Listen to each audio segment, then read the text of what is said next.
Rezeki sudah ada yang mengatur, jadi tidak perlu takut rugi dan teruslah berbagi sekecil apapun itu.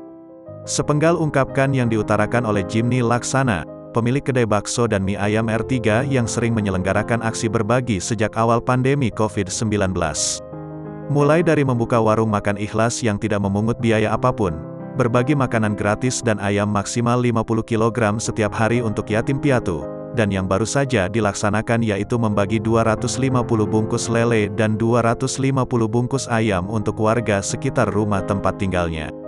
Tidak memandang warga yang mampu atau tidak mampu, kaya atau miskin, semuanya mendapat bungkus yang berisi lele dan ayam yang diinisiasi oleh Jimny. Total untuk lele ada 2 kuintal dibagi-bagi menjadi 250 bungkus, lalu ayam juga sama 250 bungkus. Nah, lele dan ayam ini sengaja saya jadikan satu bungkus sehingga total yang saya bagikan 250 bungkus, ya beratnya kira-kira 1 kg. Karena jumlah terbatas maka sementara saya bagi ke tetangga sekitar rumah dulu, semuanya dapat tidak pandang kaya atau miskin, ungkap Jimny, pada tribunjateng.com, Kamis, tanggal 19 Agustus tahun 2021.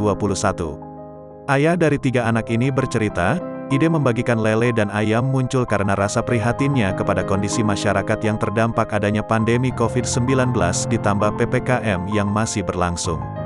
Sehingga ia pun memilih untuk membagikan lele dan ayam, karena menurut Jimny keduanya jauh lebih tahan lama dan fresh.